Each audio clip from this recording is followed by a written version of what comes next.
हम पढ़ेंगे कि स्ट्रिंग क्या होता है। स्ट्रिंग क्या होता है, ये एक सीक्वेंस ऑफ कैरेक्टर्स है जो कि हम डबल कोट्स में लिखते हैं। तो हम तुम देख सकते हो कि ये गिग्स लिखा है, गिग्स किसके अंदर लिखा है, डबल कोट्स में। दैट मीन्स इसी को हम क्या बोलते हैं, स्ट्रिंग। स्ट्रिंग मतलब क्या होता है, ये एक कैरेक्टर्स का सीक्वेंस होता है जो कि डबल कोट्स के अंदर लिखते हैं। तो हमेशा याद रखना कि जो स्ट्रिंग होता है वो क्या होता है, हमेशा हम डबल कोट्स में लिखते हैं जावा में। एंड स्ट्रिंग की अगर हमें किसी ने डेफिनेशन पूछा तो क्या होता है स्ट्रिंग का मतलब, it is a sequence of character which is written in double quotes. अब जो जावा में स्ट्रिंग जो होती है वो इम्यूटेबल होती है। इम्यूटेबल मतलब अगर एक बार स्ट्रिंग क्रिएट हो गई तो हम उसको चेंज नहीं कर सकते। जैसे अगर एक बार हमने गिग्स क्रिएट कर दिया, दैट मीन्स इनिशियलाइज कर दिया, तो अब हम ये गिग्स को ग्रीक या जैसे अगर हमको ये गिग्स को कन्वर्ट करना है, चेंज करना है ग्रामर में, सो हम वो नहीं कर सकते। तो उसी को हम क्या बोलते हैं, इम्यूटेबल। दैट मीन्स अगर एक बार स्ट्रिंग क्रिएट हो गई तो क्या होता है, वो स्ट्रिंग चेंज नहीं होती है। That means if it once initialize then it can't be change, वो कभी भी चेंज नहीं हो सकता। इसके लिए बोला जाता है कि जावा में जो स्ट्रिंग है वो क्या होता है, इम्यूटेबल होता है। देन अब स्ट्रिंग को क्रिएट करने के वेज देखते हैं। ठीक है, सबसे पहले हम स्ट्रिंग को कैसे क्रिएट करते हैं, स्टैटिक मेमोरी के हेल्प से। ठीक है, जब हम स्ट्रिंग को क्रिएट करते हैं तो वो स्ट्रिंग क्या होता है, वो हमारे स्ट्रिंग पूल में, कांस्टेंट जो स्ट्रिंग पूल है उसमें क्या होता है, स्टोर हो जाता है। दैट मीन्स क्या होता है कि जब भी हम स्ट्रिंग को क्रिएट करते हैं तो वहां पे क्या होता है कि हमको एक इफिशिएंट मेमोरी, मतलब ज्यादा मेमोरी यूज नहीं होती है उस, जैसे यहाँ पे तुम देख सकते हो ये स्ट्रिंग क्या है, रिटर्न टाइप है। जैसे हमने इससे पहले पढ़ा है इंटीजर डाटा टाइप होता था, वैसे ही स्ट्रिंग क्या है, ये एक डाटा टाइप है जो कि किसको रिप्रेजेंट करता है, सीक्वेंस ऑफ कैरेक्टर्स को। ठीक है, ये गिग फॉर गिग्स है, ये एक हमारा स्ट्रिंग है जो कि डबल कोट्स में लिखा हुआ है। अब ये जो स्ट्रिंग है वो कौन से वेरिएबल के अंदर स्टोर्ड है, str के ऊपर। तो इसमें क्या हो रहा है कि हम डायरेक्टली जो स्ट्रिंग वेरिएबल है, एक स्ट्रिंग डाटा टाइप क्रिएट कर रहे हैं। ठीक है, देन स्ट्रिंग नेम दे रहे हैं, यहाँ पे तुम कुछ भी नाम दे सकते हो। जैसे अगर हमें नेम लेना है, स्ट्रिंग लेना है, हम ले सकते हैं।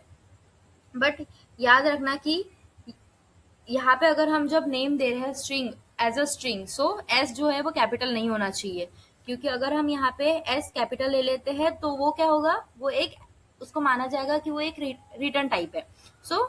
हम जो हमारा स्ट्रिंग नेम है वो अपने हिसाब से दे सकते हैं। एंड उसके बाद हमने क्या किया है, जो भी स्ट्रिंग हमें इनिशियलाइज करनी है वो हमने लिखा है। तो ये होता है हमारा string literal, that mean static memory में हम अपने जो स्ट्रिंग है उसको स्टोर करते हैं। अब हम एक दूसरा वे भी होता है जिससे हम स्ट्रिंग को क्रिएट कर सकते हैं, वो क्या होता है, न्यू कीवर्ड का यूज करके, जो कि हमने जब एरे पढ़ा है, जब हमने एरे पढ़ा था तब भी मैंने आपको बताया था कि हम न्यू कीवर्ड्स के हेल्प से क्या करते हैं, मेमोरी एलोकेट करते हैं।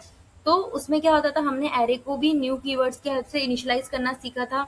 जो स्ट्रिंग है उसको भी क्या कर सकते हैं, हम न्यू कीवर्ड के हेल्प से इनिशियलाइज कर सकते हैं। जब हम न्यू कीवर्ड्स के हेल्प से स्ट्रिंग को इनिशियलाइज करते हैं तो क्या करता है कि वो हम हमेशा हिप मेमोरी में एक न्यू ऑब्जेक्ट क्रिएट करता है।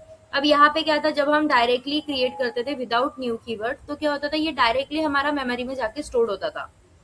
बट जब हम न्यू कीवर्ड के हेल्प से स्ट्रिंग को डिक्लेयर करते हैं तो उस टाइम पे क्या होता है कि जो हमारी स्ट्रिंग है वो क्या करती है, एक न्यू ऑब्जेक्ट क्रिएट करती है हीप मेमोरी में, जो कि, एंड ये क्या होता है, ये ज्यादा इफिशिएंट नहीं होती, क्योंकि अब देखो यहाँ पे क्या हो रहा है, जब हम न्यू कीवर्ड यूज कर रहे हैं तो क्या हो रहा है, एक न्यू ऑब्जेक्ट क्रिएट हो रहा है हीप मेमोरी में, जिसकी वजह से क्या हो रहा है, हमारी मेमोरी ज्यादा यूज हो रही है। इसकी वजह से हम बोल सकते हैं कि जब हम स्ट्रिंग को न्यू कीवर्ड के हेल्प से यूज करते हैं या इनिशियलाइज करते हैं तो उस टाइम पे क्या होता है कि जो हमारी मेमोरी है वो ज्यादा यूज होती है। इसकी वजह से बोला जाता है by using the new keyword it is less efficient, that means it is less memory efficient. और ये क्या होता है, ये ज्यादा मेमोरीज क्या है, ये ज्यादा मेमोरी यूज नहीं करता है, क्योंकि ये क्या होता है डायरेक्टली मेमोरी में जाके स्टोर हो जाता है, यहाँ पे कुछ भी एक्स्ट्रा का चीज स्टोर नहीं होता है। इसके वजह से क्या होता है कि हम मोस्टली जब भी हमको स्ट्रिंग इनिशियलाइज करनी है तो हम जो फर्स्ट मेथड है उसको ही यूज करते हैं। एंड क्या होता है कि ये जो फर्स्ट मेथड है वो हमेशा अवॉइड करता है कि डुप्लीकेट स्ट्रिंग एंटर ना करें। ठीक है, जैसे हम ऑलरेडी अगर एक बार गिग्स फॉर गिग्स स्ट्रिंग बना चुके हैं तो हम फिर से ये गिग फॉर गिग्स जो स्ट्रिंग है वो नहीं बना सकते हैं, क्योंकि ये जो गिग फॉर गिग स्ट्रिंग है ये ऑलरेडी हमारे स्टैटिक मेमोरी में क्या रहेगी, स्टोर रहेगी। और अगर वो हमारा कैरेक्टर स्टोर हो गया तो हम फिर से वो कैरेक्टर को इनिशियलाइज नहीं कर सकते। इसके वजह से बोला जाता है क्या कि जब हम इस वे में हमारे स्ट्रिंग को क्रिएट करते हैं तो क्या होता है, ये डुप्लीकेट्स को अवॉइड करता है। अब ये हम देख सकते हैं जो मैंने अभी आपको बताया कि जब हम हमारे फर्स्ट मेथड के थ्रू स्ट्रिंग को क्रिएट करते हैं तो क्या होता है, एक्चुअल में क्या होता है, ये अब मैं आपको बताती हूँ कि एक्चुअल में क्यों वो डुप्लीकेट्स को अलाउ नहीं करता है।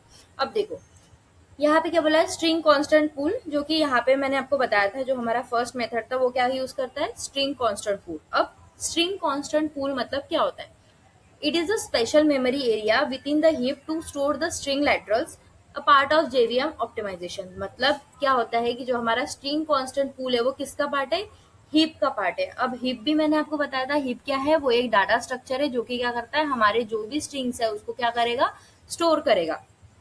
सो अब क्या है, अब देखो मैं आपको बताती हूँ कि ये स्टैक क्यों यहाँ पे लिया है एंड ये हीप क्या है।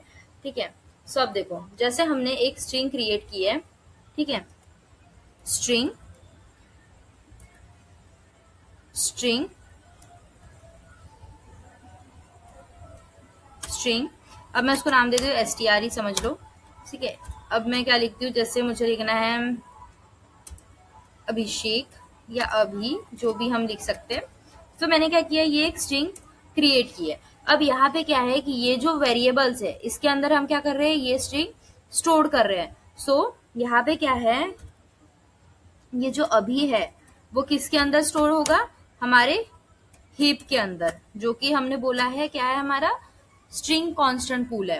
एंड जो हमारा str है, जिस वेरिएबल में क्या हो रहा है, जिस वेरिएबल में हमारा क्या, ये एक str क्या है, एक वेरिएबल है जिसमें ये अभी नाम की जो स्ट्रिंग है वो क्या हो रही है, स्टोर हो रही है। तो ये स्ट्रिंग जो है किसमें स्टोर होगा, स्टैक में।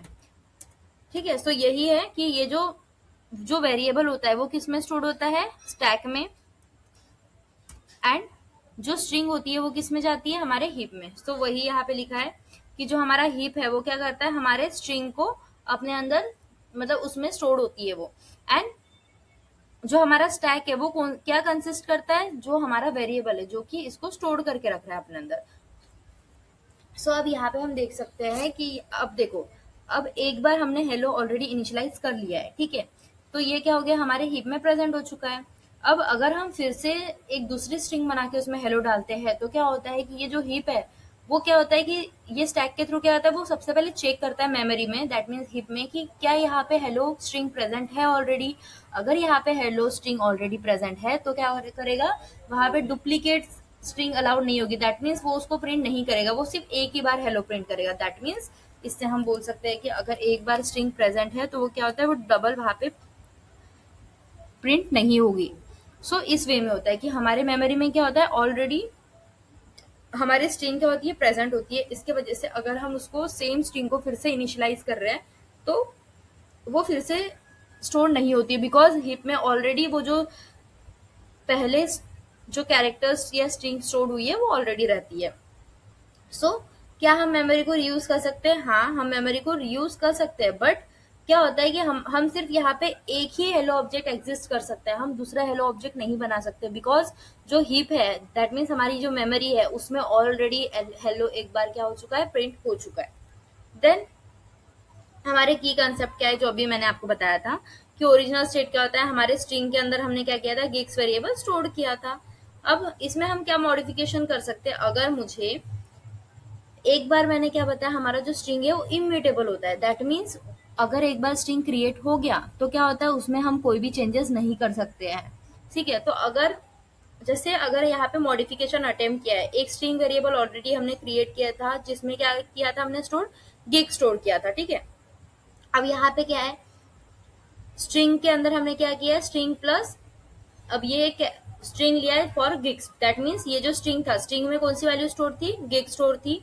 तो यहाँ पे क्या प्रिंट होना चाहिए अपने according, gigs for gigs, but actual में ऐसा होता है क्या, नहीं होता, बिकॉज मैंने क्या बताया, हमारा स्ट्रिंग जो होता है वो क्या होता है, इम्यूटेबल होता है। सो एक बार हमने एक स्ट्रिंग क्रिएट कर चुके हैं तो इसमें हम कोई भी मॉडिफिकेशन अब नहीं कर सकते। सो देखो यहाँ पे क्या लिखा है, गिग्स फॉर गिग्स आएगा, सो ये क्या होता है, एक गार्बेज कलेक्टर्स में जाएगा।